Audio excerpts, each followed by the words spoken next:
Yo, what's up sa inyo mga pre? Ito nga pala yung mga latest pickup natin and mga available pa natin na item. Kung may matripang ka dito, screenshot mo lang, then message mo ako sa ating Facebook page, then sa ating Instagram. Mag-upload na rin tayo sa Instagram. Personal account na yung gamit natin doon. Kaya magkaiba sila.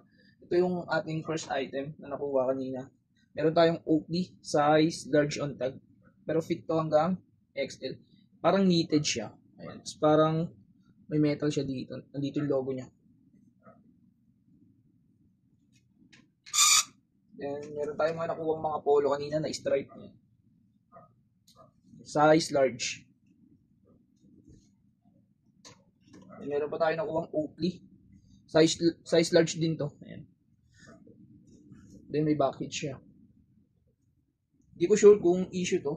Yan, yung fade niya or design talaga. Kasi, pantay yung kulay niya. Nakuha rin tayong Pink Floyd. Size small lang to, acid wash. Printed tag lang to. Modern na to. May nakuha tayong ito. Made in USA ito. Pretty Boy. Size large. Pasok ng XL. Nakuha rin tayong academics. Di ko sure kung vintage to. Lalaban pa natin to para mas pumuti. May bucket siya. Minimal bucket sa baba. Ito yung front. Chronic siya. May nakuha tayong pang women's na RL. Ito yung front. Then ito yung back. Issue lang nito, bossing. Yan. May mga minimal dot bleach stain. Mura na lang din natin bibigay. May nakuha tayong Timberline. Size small naman to. Yung RL pala kanina, size large yun, pang women's. Yan, ito. Size small lang tag. Ito, may nakuha rin tayo. Ito, nilaban natin to. Then, nagka-issue siya dito. Pero parang naging design na rin. Size XL naman to. Chaps ang brand. Kumukuha tayo ng mga gantong polo kasi maraming naghahanap sa atin. Madalas kong kunin sa mga polo is yung mga stripe. PGA Tour. Size XL. Meron tayong, ayan. Hindi ko alam ba sa brand na to. IZOD. Ganda ng mga colorway nila. Then, meron tayong nakuwang, ito, kumukuha rin tayo ng mga random. Tulad nito. Parang Chrome Hearts vibe. May mga cross-cross siya dito. Size large naman to. Pro neck. Meron na tayong nakuha pang big size mga pre. Adidas, tapos may 3 stripe siya dito. Then may logo siya ng Adidas sa likod. Dry fit yung tela niya. Then may nakuha tayong ito, Nike na jersey, polo. Solid nito. Ganda pa ng condition. Pero sold na to, may kukuha na sa atin. Then ito yung mga natirang item natin, mga available pa to mga bossing. Invest na Nike. Size XL to. Waxy fit. Then itong Jordan na size large. Budget meal lang din natin to. May issue kasi. Then 9. Piecing neck tag lang to. Embroidered front and back. Size small lang. Then may Tommy tayo dito na size large. Tommy na fleece. May mga issue lang din pero budget meal lang to. Ganyan talaga. Then andito pa yung Nike natin na long sleeve. Dry fit to. Size XL. Ganda pa ng condition. Then ito. Random lang din yan. Sinasabi ko sa inyo kumuha din tayo ng random. Basta maganda yung print and crew neck. Vintage na Nike. Size XL to double XL naman to. Then meron siyang 5 star sa baba. Embroidered yan. May pinhole lang to. Pero budget meal lang daw. Then meron tayong Reebok. Kulab ng CFL.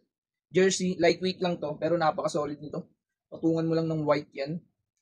Bisa na yan. Kulay gold to sa personal.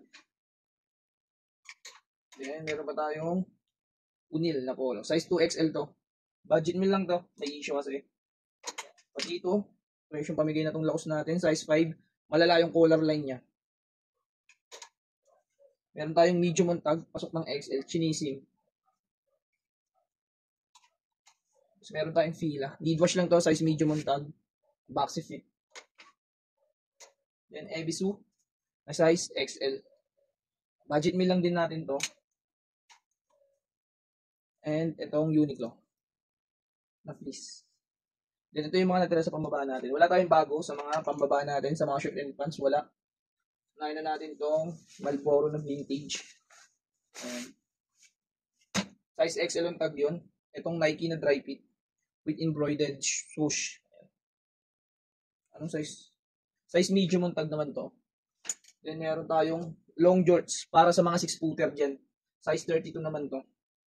Para sa mga 6-footer. Kasi ang length nito is 29. Then meron tayong size 32 ulit na jorts. Distress type naman to. Then may bowler shirt tayo, nag-iisa na lang. Need wash lang to. Size large on tag. Pero fit to hanggang 2XL. Then ito yung mga pants natin na natira. Size 33. Meron din tayong size 41 to 42 na double nito na red top. Yan, nag-iisa natin big size. Small size naman to. Mga baggy pants na random naman itong mga to. Yan. Size 29 naman to. Yung dalawa na yun is 26 to 27 lang. Then, ito, branded naman to. ENYC. Kung alam mo itong brand na to. Baggy pants siya yan, pang Y2K. Then, may kulay pink tayo dito, size 34. Size 34 din yun, yung pang Y2K na yun. Kulay pink. Then, na-adjust yung base niya. Pwede mo i-adjust. Tapos, itong gray, na size 29. Ay, 31 pala to, size 31. Ito yung front, then ito yung back. Then, meron tayong choco brown. Napakaganda ng fading nito. Size 28. Meron tayong Carpenter na FR. Size 34. On tag, pasok hanggang 35. Hard denim to. Napakaganda ng condition. And no issue siya. Then, meron tayong straight cut na Dickies. Red patch. Then, issue nito sign of usage. Then, may minimal fade sa front.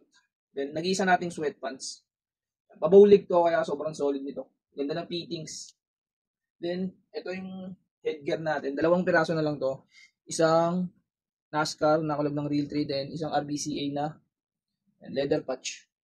Kung may natripang ka doon, alam mo na kung saan mo ako may message. Hanggang dito na lang mga pre. Peace out.